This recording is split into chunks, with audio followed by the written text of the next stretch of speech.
Okay, so now we fully understand arousal levels and what arousal is, how for naughty but nice dogs arousal can be a problem in terms of switching off and then struggling to switch back off. We can use it to kind of frame decision making with naughty but nice dogs. So let's take the example of a trip to the park, and this black line. This is just your average trip, yeah, right? This is like your dog going out for his normal walk every day, average trip to the park. Every day. Now, black line is arousal levels here. So we can see that we start the walk quite well. 3 houses down from your house on the walk, a dog tries to bite your dog under the fence or is just barking in the garden, and the arousal levels go up. Now your dog doesn't really respond to it beyond, maybe wanting to get away or getting a little bit wiggly, a little bit excited. The arousal levels are now here, this event. And then you walk a little bit further down the street. The arousal level from the first event hasn't come down. It hasn't had time to come down. And what you get is stacking of arousal because a dog on the other side of the street is barking at your dog. And that's this event. So now the arousal levels are up here. You get to the park and the arousal levels really haven't had time to come down. Your dog's threshold is here in the purple line. The arousal level's currently here. We're pretty close here.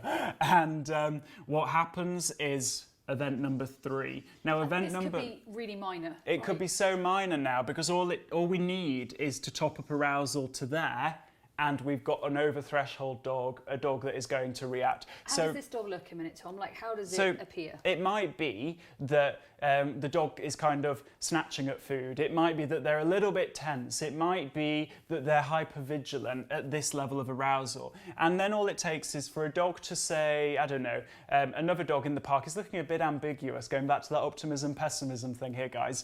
And maybe he's looking a little bit sluggish, a little bit slow.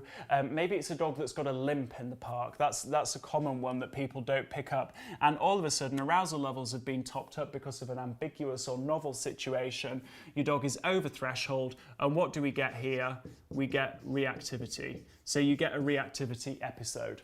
And the scary thing is this never really needed to happen, because at this point here we could maybe adjust our walk suitably to not allow this escalation or this stacking of events to happen.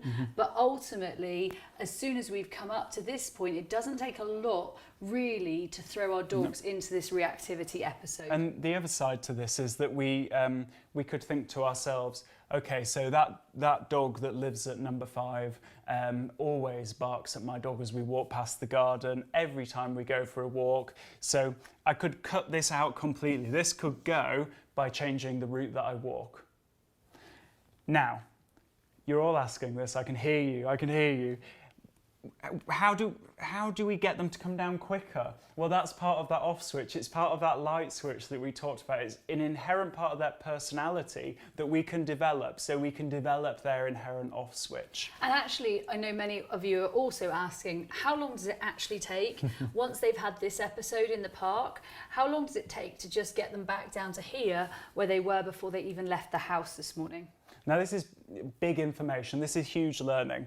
72 hours at least before your dog will come back down to basal levels. Now that information, I just think the first time I heard that, whilst I kind of innately knew it, I think it's quite scary, right? And this information isn't just kind of plucked out of the air one day by us. This is based on a study that I did in 2013 that showed that dogs were still exhibiting fear responses to the firework that they heard a few days ago, still showing behaviours associated with fear and anxiety. Some days later, the average was 72 hours, but actually some dogs were going on for longer, even a week. And what I say to all of my behaviour cases, if you have a reactivity episode, then let's keep everything really calm and no opportunity for reacting to triggers for the next 6 days.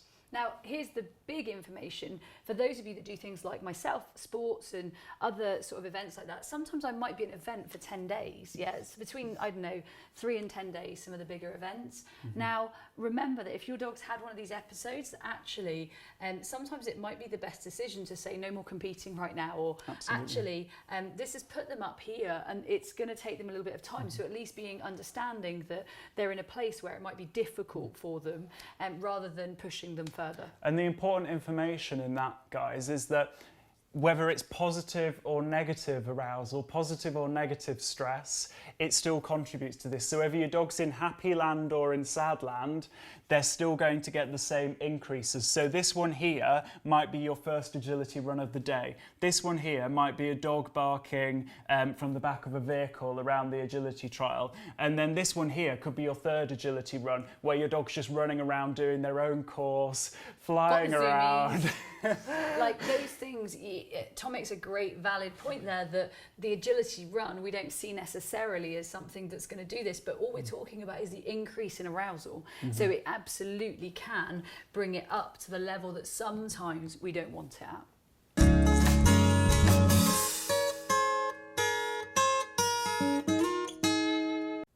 Okay, so now you're armed with a way of looking at your dog, looking at the situations that they're presented with, looking what's happened in the past to make decisions for them, to make decisions so that more bad things don't happen, to make decisions so that long term they're just practicing the good stuff, they're not practicing the bad stuff.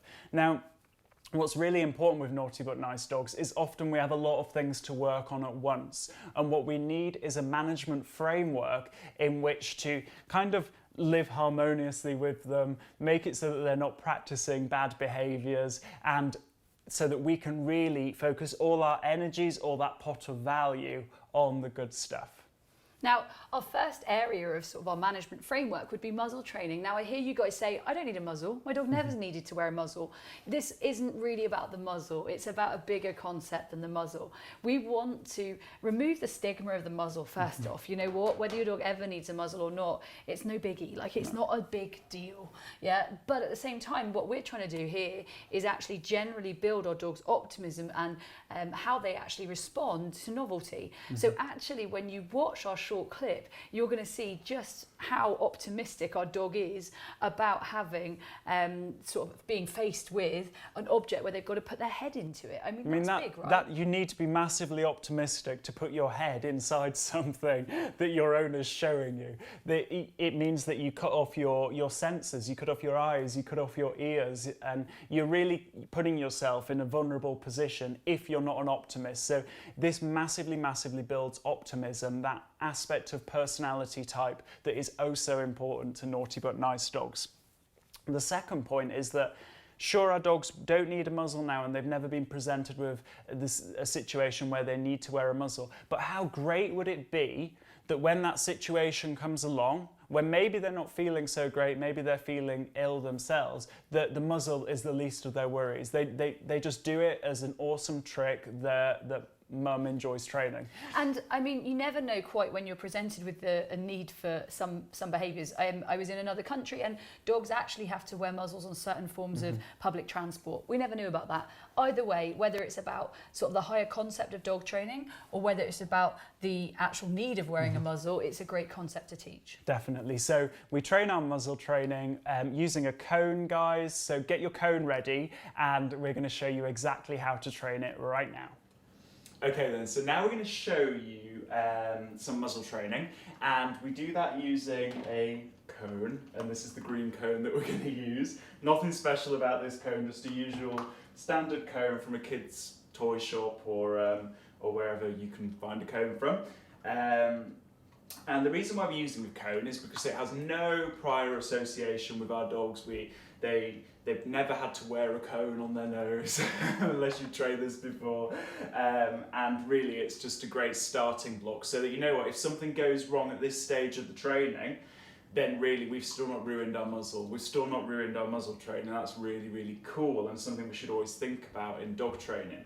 Now, something that's really important to just reiterate, guys, is that this is to build optimists. It's to build confidence. It's a great shaping exercise, and it's not all about your dog's wearing a muzzle. You know, they are going to be wearing a muzzle potentially, and it's great preparation, but really there should be no negative connotation around muzzles. What we're doing is we're preparing them for the situations that they might be, and that's what training naughty but nice dogs is all about, training them for life. Training them for life, and we've definitely got a naughty but nice dog here. So we'll get started by, first of all, what we want to do is shape. So this is a shaping exercise like we talked about earlier, and we're going to be shaping approximations. So we're going to reward looking at the cone, heading towards the cone, and putting their nose into the cone, and then eventually we'll ask for some duration. But if you do have a nose target, what you can do is help your dogs out and kind of give them a clue that that's what you want to do. You want them to nose target the cone by just asking for some nose targets before starting your session. So we're ready? We're ready? 3. Nice. You can just use, if you've got a verbal cue for your nose targets, then you can use that, or Bet has been trained to just offer nose targeting if the hand's there. Which is what she's doing. You're going to hop it up. Nice job. And then what we're going to do is get our cone ready. So we've got the cone ready here. She can't really go wrong. We're going to release her from her bed, and of course she's going to look at the cone and probably take a step towards it. And then we use a marker word and reward. So 3. Nice job, little one. Nice job. Good girl. Nice. And Bet's very, very experienced in shaping, and so she's already kind of offering something, and I'm feeding away so that what she's got to do is come back towards the cone. Nice job. Nice. And what you may get nice is the biting of the cone, and if you do get biting, hop it up. If you do get biting of the cone, what's really important is that you ignore it. And if you're only getting biting of the cone, think how you can set it up differently so that you don't get biting. So something like holding it like this so that they can't bite the outside, they can only head towards the opening is really effective. Now we're going to take it a step further, and we're going to ask for, basically our new criteria is that she puts her nose in the cone. 3. Nice, good job. Nice. And I'm still feeding out, not feeding in the cone. Nice, because she doesn't need that help. Nice, and what we can do is set her up for the next repetition by feeding away. Nice, nice, good job. Nice. And if I just feed away this time and move here so that you can see how confident she is and how optimistic she is in what she's doing. Nice, she's cutting off all the sensors to get nice choice. You see the scary camera? Yeah, and you can ask for repetitions there as well now. So you can just withhold reward so that they offer it again. And they may offer duration, they may offer boisterousness, which we're not going to reward. And it's nice, it's basically a treat dispenser. Nice job. So they press the button, they get a treat. So down, sit. Nice. Down, left. Yeah, that was tricky. So I'm testing her arousal there, upping the arousal. Down, left. And seeing if she can still maintain the criteria of putting her whole nose into the cone. So we're searching for treats, we're saying down, sit. Nice. Good job. And we'll ask for some more duration now. Good job. Yeah, you can take the cone on your head if you like. You can take it. Good. And you can see that there's definitely optimism. Now hop it up then. Definitely optimism. She definitely loves this cone. She definitely will love the muzzle, and all we do is switch the cone out for the muzzle and transfer those criteria. So have a go with this, guys. As I say, you can see that this is massive optimism building, and that Bet is definitely a big optimist because of this kind of training. It's a great shaping exercise, great fun. Have a go. We can't wait to see how you get on.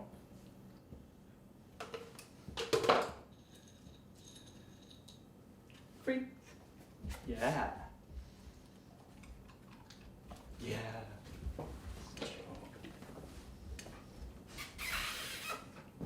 Yeah. Yes, good girl. Yes, good girl. Yeah, nice job. Where is his name? Yes.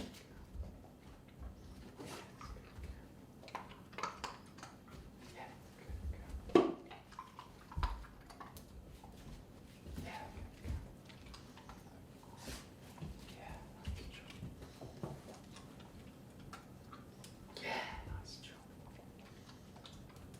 Yes, good girl.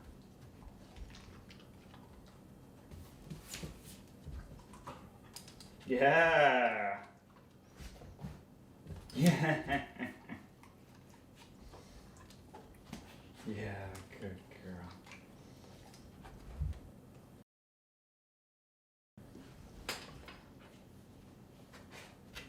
Yeah, you're so clever. You're so clever. You're so clever, little one.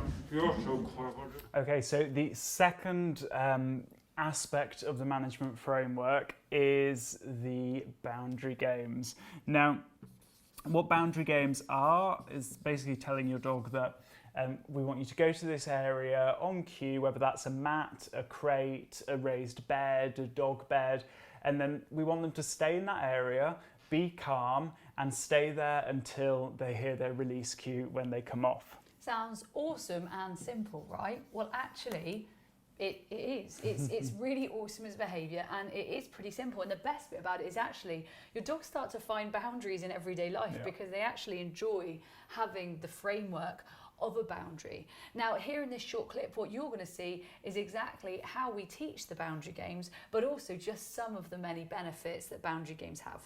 So boundary games, whether we call them bed games, whether they're Susan Garrett's crate games, whether they're mat games, whether they're your dog getting on and off a flat on the floor bed, these games are amazing. You're going to love them. Now, what you're going to see as soon as I release Blink, she's going to want to get on this bed. Now, that's because we put some value into being on the bed. Value is whatever the dog's going to get for being on the bed. And as you can see, she gets quite excited about the idea of working for her food.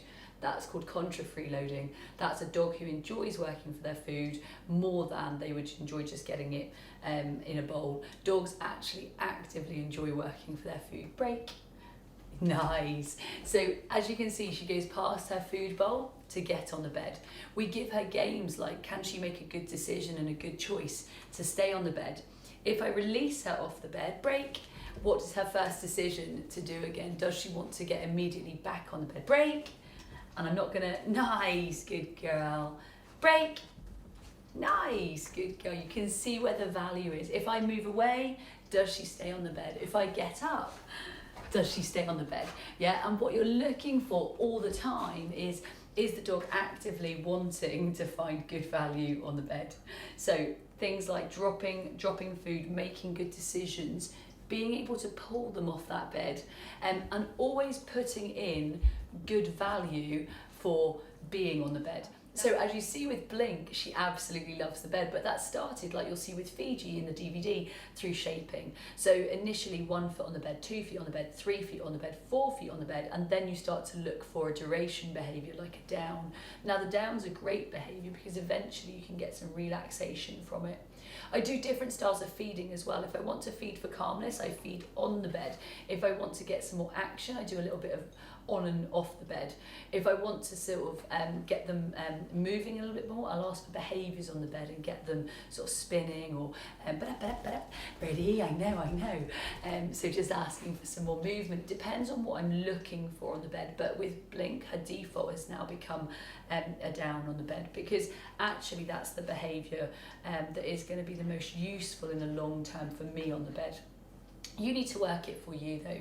I'll also do things like I'll release her off the bed and see if she can sort of come off and play with a toy, but I'll also use the toy as a distraction off the bed. The other thing I'd love you to notice here where we use the toy, and straight away that's a distraction for her. The other thing I'd like you to notice when we use the toy is where does she want to take the toy immediately back, and I'm happy for her either to retrieve the toy to me or to place on the bed as requested. If I say nothing in absence, she'll tend to pop it back on the bed, and I think that's a nice behaviour because you always know exactly where your reinforcers are going. 3, 2, 1. break. Nice. And you can see how much value that bed's got because she's really super happy that she's got a toy, but the place that she wants to take it is either to the bed or I know, to come over to see us and know it's a good girl. Okay, so the best bit about using a squeaky toy or a distraction is that with your naughty but nice dog, you are training everyday life. So this squeaky toy might be a dog running in the park. This squeaky toy might be, I don't know, a child making different noises to your dog. This squeaky toy could be anything in your naughty but nice dog's lives that really are difficult for them right now and that they're going to struggle with. What I'd be super aware of for your dog is that actually you need to put in great value for ignoring these distractions and for not worrying about these distractions. And if you need to take it to a lower level, like for example, just leaving the toy present without actually making the squeaky noise, or just actually maybe having the toy in your hand, that's a great level to be at. So don't worry where you are. It's about improving that naughty but nice dog's boundary games as they need to work and go ahead. Don't try to maybe overface them early on with this because these distractions can be big for them. Things like movement and things like chase, things like the toy being present and them still being able to take food around it. All of those things are difficult. Don't underestimate how hard that might be for your naughty but nice dog. So the other game that we love to play to try to increase the value for the bed or the boundary that we're using is we like to restrain our dogs to them. As we release the dog, I'll feed her once for just releasing, and then I'll really sort of pull her back and rev her up a little bit so that she can send back to that bed. I could do that with food or I could do that with toys. The key is to have that reinforcer very quickly available. Ready? Blink. Good. Ready? 3, 2, 1. Nice. Good girl. So nice. Ready? Blink. Nice. 3, 2, 1. Yeah. Good girl. Very nice. So she's had those bits of food and we can play exactly the same game with toys. So we can be using something really high value that our dogs like. Blink loves her tennis balls. So you could use something like a tennis ball or something like a tuggy toy, depending on what your dog's value is. As we release her from that bed, we're going to show her that we've got value. We're going to restrain her. And as she drives back to the bed, she gets that reinforcer. Now for Blink, it's also super hard once she does get that reinforcer to actually stay on the bed. And you'll see that in the sense that she is itching to retrieve it back. That's the type of dog she is. So that's another boundary that she has to work with. Ready? 3, 2, 1. Blink. Nice. Ready, set. Nice. That was so clever. Such a nice girl. Such a nice girl. Nice job. Break. And what you can see by doing that is we start to put value on being in the bed, but we also start to really work those boundaries super hard. And at the same time, you need to implement it depending on what your dog needs, how they need the bed games, and also just playing them into everyday life. Every dog is going to have good girl. Every dog is going to have their own struggles. Every dog is going to have their own sort of challenges. What you've got to do is work reinforcement into the patterns that will help them to understand the value of being behind the boundary. Good girl, that was so nice. Little things in life that happen, like that dropping your tennis ball. You know what, it's a great thing to capture. They get to keep their tennis ball and they get fed for showing good value. The other thing that you can see with Blink is she's actually generally a very, very busy dog anyway. So the boundaries have really helped her just to calm herself down a little. In the evening, she definitely settles much more than she ever did. In the daytimes, she's definitely much more able to sit on a bed whilst I get up and down, and yet that was difficult for her as a young dog. So you'll start to see a calmer dog, a more restful dog, and a dog who's generally happier and more contented with their life. Enjoy the boundary games. They are super important for your naughty but nice dog. So that was boundary games, and the really exciting thing is that this has really practical applications in all of the situations that we find our naughty but nice dogs in, whether that's training class. I mean, it allows your dog in a training class to feel safe. It allows your dog to have an area that is completely theirs, and it allows you to feel safe in the knowledge that they are safe. Absolutely. And what we want them to do is see it as kind of a confidence boost. So they enter that kind of training class environment, or they enter the vet waiting room, for example, they see their boundary there, the purple square, and they want to head over to that boundary, and they feel secure knowing that that is what's happening. They know what choice to make. And you can see how everything links in here, because this is again a dog who can generalise. So they've trained this boundary at home, and then we take that boundary on the road, and your dog is able to generalise here. Like I said before, the best bit is your dog will start to find boundaries everywhere. So maybe, I don't know, I'm in a classroom setting teaching, so I'm a school teacher, and I definitely had my dogs come to work with me on the odd occasion, and they would maybe sit on a chair, and that would be their boundary. Or I could use maybe a step as a boundary, or say the postman arrives and I want to put my dogs on something, I might put them on the stairs into the house, where they might still like alert and look to see the postman's there, but they're going to be doing it from a boundary. So there's very much that safe space between sort of them coming and greeting a visitor, and also the visitor knowing that he isn't going to have a load of dogs come to say hi. So it's actually a great way of just training generally. Boundaries are awesome. Life is about boundaries. Now, the third aspect of the management framework is about transitioning, basically transitioning from boundary to boundary. So how do we fill this time between moving from one safe place to another for naughty but nice dogs? And you know, this is where you can get creative. So things like this transition here, this would be a transition, and it might involve loose lead walking. It may involve focus games. It may involve asking for leg weaves. It may involve asking for nose targets. Fast recall, like a really fun, fast A to B recall. It can be any transition that is deemed appropriate for you in the setting that you're in. You might not want a fast recall when you're running past, I don't know, 5 or 6 other dogs, because it might then trigger them into sort of excitement, arousal. So you've got to kind of use the correct transition for the correct scenario. So the important thing here is that we look at life for our NBN dogs, and we look to make their lives easier by making the choices that we want really clear. Moving from boundary to boundary, they know the criteria with boundaries, they love them, and then thinking about how we transition them from boundary to boundary. So that's management framework. First one, muzzle games. Second one, boundary games. And the third one, thinking about your transitions and how to utilise them.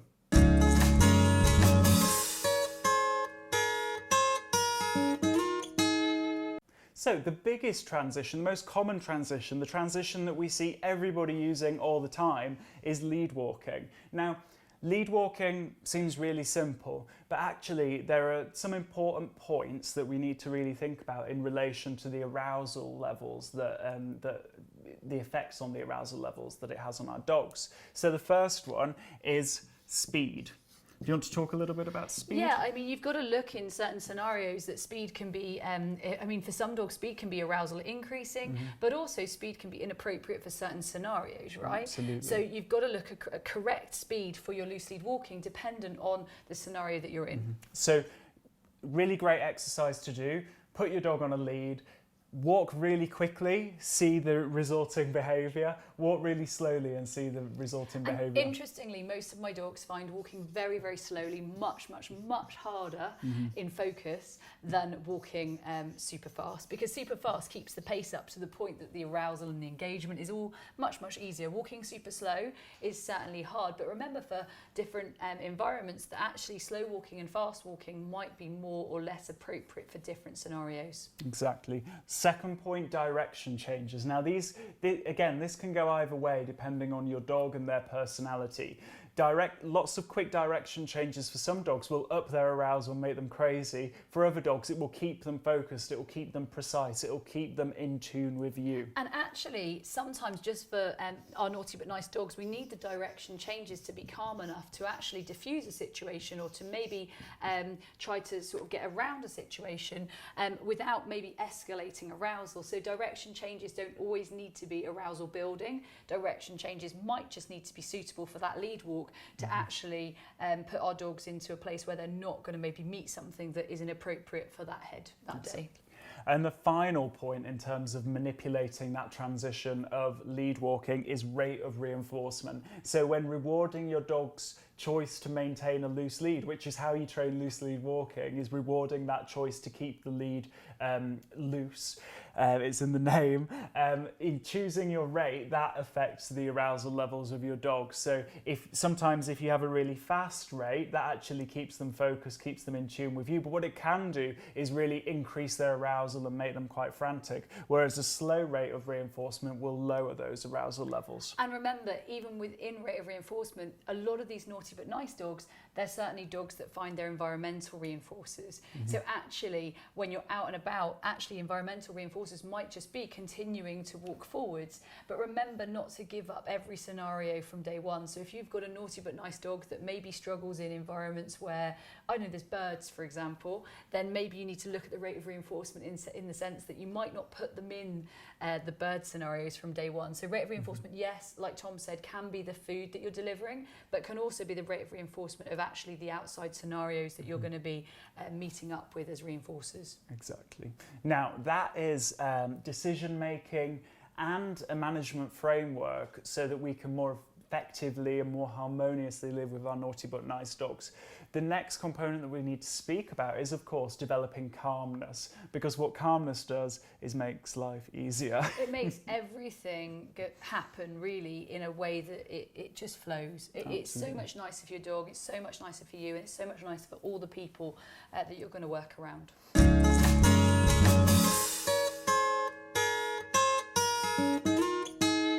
Now, why is calmness so much nicer? Well, if we look at each emotion as having a box of behaviours, and when our dogs experience that emotion, let's say fear, they walk over to the fear box, pop it up on the table, open it up, and they pick out a behaviour from that fear box. And those behaviours might be lunging, barking, biting, chasing, you name it. Whereas when they walk over to the calmness box and open that up, they're going to be behaviours like lie down, settling on a bed, offer eye contact, go to sleep. These things are much more appropriate for day-to-day life. You're going to want very, very regularly, and they're also things that are going to put your dog into a good place for the rest of the day. They're the things that set up the rest of your framework. Absolutely. So in starting out on this journey of improving calmness and increasing calmness in your dog, we need to know where they're at. And this is a really important exercise. So what we need you to do for the next 24 hours is note the hours where your dog is spent in calmness, and then work out a percentage from that so that you can say, okay, my dog is calm 50% of the time at the moment, or maybe it's just 5% of the time. I'll be honest here, Blink, when I first started this with her, she was calm maybe less than 5% of the time. She was absolutely on sort of edge all the time. And she'd come from a kennels, therefore had been very used to whenever anyone appeared that it must be about work or it must be about doing something. And actually for a little dog like Blink, it took a little while to really start to see any calmness. So for some of your NVN dogs, I get this, it's going to be hard for you to find the calmness. For others, you might see lots and lots of calmness. We are actually looking for what is your dog doing. Yeah, this isn't about everybody else, it's about you and your dog. Now, from here, we can develop it. So you need to look at this as your baseline. So let's say you're at, 10% calmness at the moment. What we can do over time is increase that so that we're getting the percentage of calmness that we want. And how do we do this? Well, when you see your dog being calm, for the 10% of the time at the moment. So that 10% of the time, we can be rewarding the choices for doing the behaviours that they're doing. So now I know you guys are going, no, you can't reward them when they're calm. Yeah. That's going to make them crazy again. But stop and bear with us here, because you know what, this is going to happen. This is going to happen. Remember what we're doing here. When we reinforce something, we're building that tunnel. We're making that tunnel more desirable. We're making that tunnel more likely to be chosen in the future. So there will be more calm. Increasing the likeliness of it ever happening again. Exactly. And basically this 10% will have sort of investment on it, right? Like it's got the investment in it, therefore it's going to grow and grow. And like Tom said, you're going to start to see that sort of scale increasing. So sure, when you walk over to them and put a treat in front of their nose for calmly lying down, or you call them over to you for some affection from calmly lying down, you are interrupting that behaviour and they are going to stop doing that behaviour. But the important thing is that we've built that tunnel. It's going to happen more in the future. Now, It may be that you walk over to them, give them a piece of food, they eat the piece of food, you walk away and they actually stay calmly lying down and head off back to sleep. You know what? Walk back over to them and reward them again, because that is a difficult choice. That is the kind of choice we want them to be making. If you have to, prod them and feed them. You know what? Sometimes they'll get to the point Yeah. where they don't even wake up. I Yeah. mean, that is an awesome place to be, because you know what? They are absolutely feeling much, much more comfortable, and they're in a place where they can be calm. Absolutely. Now, remember reinforcement rich life here, guys. Remember that pot of value. And if you're only at 10% calmness as your baseline right now, you need to be investing, 50, 60% of your pot of value each day in building that calmness, because what's going to happen over time, your calmness is going to skyrocket. And the aim in all of this, in terms of conserving your dog's energy, in terms of when they're calm, they're making the right choices, they're taking behaviours from the calmness box. We need to be aiming for 80 to 95% calmness when we're not interacting with them. That is a very happy place to be. And like Tom says, they've then got more options to take from that calmness box, because they're used to being in that calmness box. Now, the flip side to rewarding them for being calm, and it's just as important here, is that when they're trying to instigate, when they're trying to initiate play with you, when they're trying to get you to train them and they're nudging you. And any type of attention-seeking behaviours, or them sort of prompting you to do certain things, you need to ignore them. They should not be rewarded. And really important, again here, guys, is that what we don't do is reward them, is ignore them 50 times out of the 51 times that they're going to do attention-seeking behaviours today, and reward the 51st, because that's just dangerous, yeah, right? it's just going to make it happen more. Is ending up with it's like your dog that sees the squirrel once on a walk. They're going to look for it for the next sort of 10 weeks. So really, don't be that person, because you are going to keep that behaviour happening for a lot longer. And added to this, what we can do in this calmness framework is build an optimist at the same time. So let's say your dog is calmly lying down by the window and somebody walks past your window outside your house. Time your rewards with that happening. So your dog sees a person walking outside, feed. That is building an optimist as well. Something new happens, feed. Something new happens and I stay calm, I get food as well. So we're building optimism, we're building calmness, we're just building awesome dogs.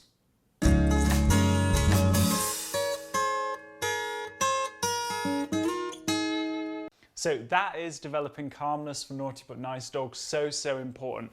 Now we want to speak to you about something that's really important in terms of your stress levels, and that is tackling the aftermath after something bad happens. So after all, I mean, these things are going to happen, because at the end of the day, this is life. We're not talking like robots. We're not talking like, not everybody realises that your dog needs space. Not everybody realises that these situations need to be avoided. So actually, there is going to sometimes be an aftermath, and this is about you and how you look after yourself as well as your dog in this. Absolutely. So there's both your dog's emotional state, your emotional state. We need to correct both of those after a reactivity episode. So the first thing is correcting their emotional state.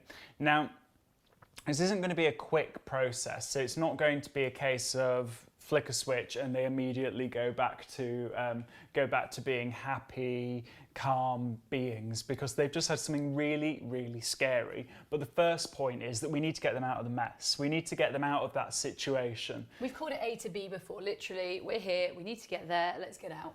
Yeah. Now, this isn't something that you can just, you can just do without any preparation. You need to teach your dog the A to B. And we've got a really cool video to show you now, and what it does is shows you how to build the A to B as like muscle memory.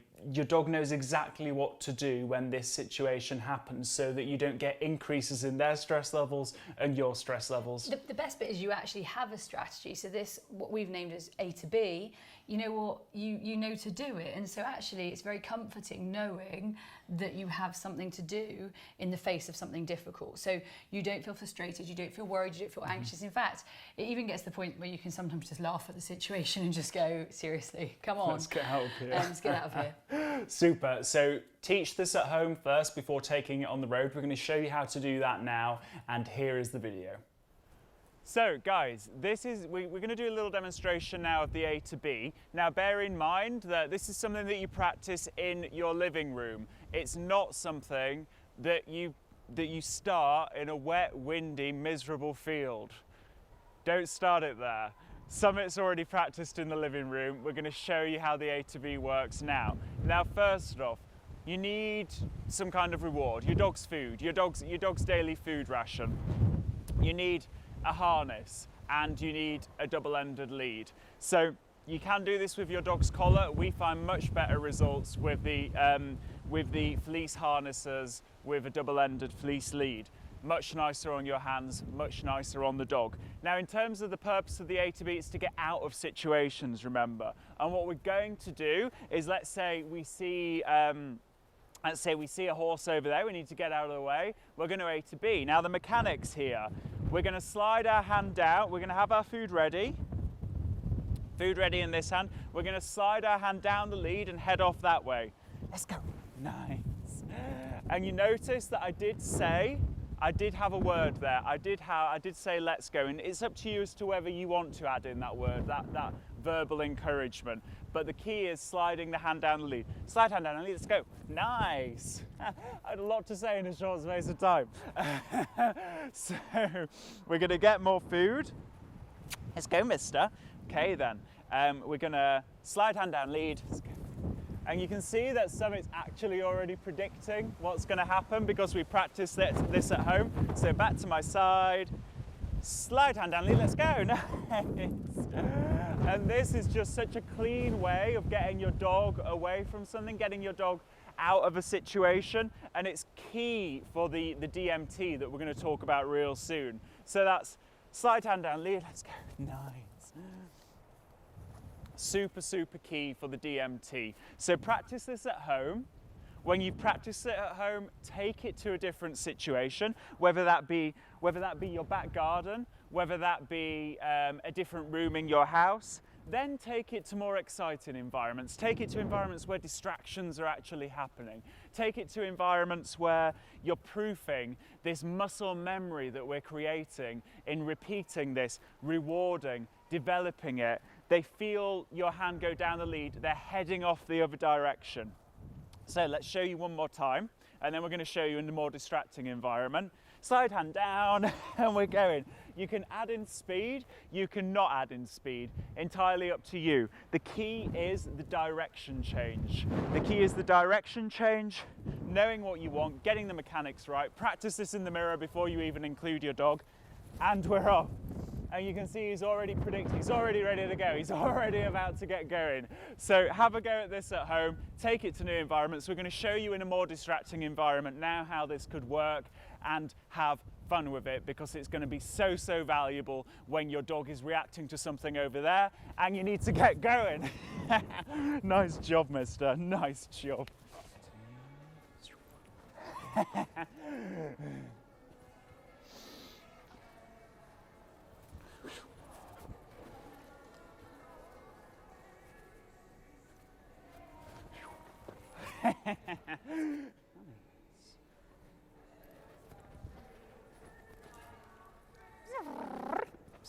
Yeah.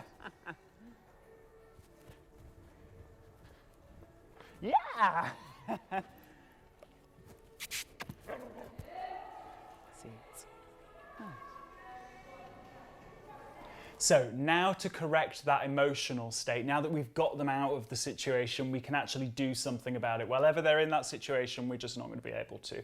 They're out of it, now we can do something. So revisiting that diagram, they're in that top left box, the fear box. We need to get them into the bottom right box, back to calmness. So 2 steps to do that. We've got to move across to happy, positive land, and we've got to reduce arousal. So just even by looking at that diagram right now, you know exactly the 2 things that we need to do. So 2 things that we need to do: reduce arousal, move to positive land, move to happy land. We can do this by utilising the tools that we have, and you have tools at your disposal right now. I mean, this is the best bit, that you guys are going to feel so much more empowered because you do have the tools to deal with lots and lots of these situations, and you're going to be able to instill that confidence also to your canine partner. So you have reinforcement strategy. You change the way that you deliver your reinforcement. You change the way that you reward those choices to both reduce arousal and, of course, it's reinforcement. So we're in happy land. We're moving towards happy land. Now that might be calm delivery of food to the mouth. It might be calmly placing food on the floor so that then they can kind of sniff it out and hunt it out. That can be really a real calming behaviour. Now, some of your dogs might not be able to take food, so you might just need to do a little bit of walking. And actually, walking is so powerful. Sometimes just walking it off. Like there's that whole thing of just taking a moment and just walking. Like not anywhere purposefully. You just might even just need to keep moving. Absolutely. And the other component that we have, the other tool that we have in our toolkit is calming behaviours. So all your dogs know tricks, know behaviours, cued behaviours. Some of those will increase arousal, some will decrease arousal. So like a duration sit might decrease arousal, whereas spinning or leg weaving might increase arousal. So really get a good picture in your head of what cued behaviours lower arousal for your dog and utilise them in changing their emotional state. You could even think about using something like your mat again. So you could bring your mat out. Definitely. Anything that cues calmness within your dog. For my dogs, slow stroking, so very slow, longer strokes, or just even a little bit of massage, like something that is allowing them to bring them out. But like I said, for some dogs, actually being able to just move is also important. Definitely. And then the final point is that give them a break. Remember the 72 hours plus recovery time. Remember that they are likely to need that just time to pass before they return to baseline.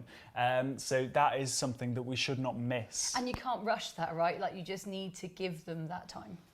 And then what do we do? While they're having a break, we then think, okay, how do we need to rethink this? We need to reassess what do we want in that situation and then put a plan into